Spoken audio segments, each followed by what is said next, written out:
სახელმწიფოს ევროპულ ყაიდაზე მოწყობის იდეა საქართველოში ძველი დროიდანაც ჩანს.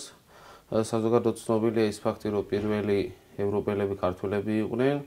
ამასთანავე ჩვენი ევროპული ინტეგრაცია და ევროპული კავშირი გამოჩნდა იმაში, რომ ჩვენი სამხედროები მე-12 საუკუნეში მონაწილეობდნენ ჯვაროსნულ ლაშქრობებში და ქართული საზოგადოება და საქართველო ყოველთვის ისწრაფოდა დასავლური და ევროპული ფასეულობებისკენ. აქედან გამომდინარე, ჩემთვის პირადად როგორც ახალგაზრდა ქართველისთვის მნიშვნელოვანი არის ევროპული ინტეგრაცია და დასავლური ფასეულობები.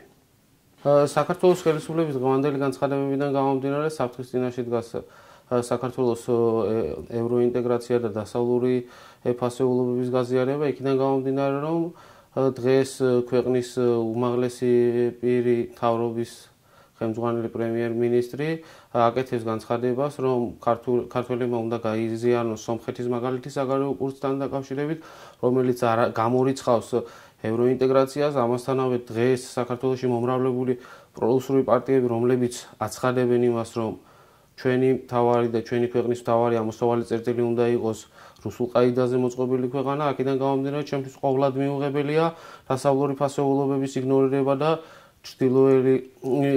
ჩრდილოური ფასეულობების გაზიარება. ყველამ კარგად უნდა იცოდეს ის, რომ ჩვენი ჩრდილოელი მეზობელი რუსეთის სახით დღეს არის ჩვენი ქვეყნის ოკუპანტი, რომელიც 200 წელზე მეტი ხნის მანძილზე ახორციელებს საქართველოს ანექსიას და ოკუპაციას და ეს დაუშვებელია და ეს არ უნდა მიიღოს ქართულმა საზოგადოებამ.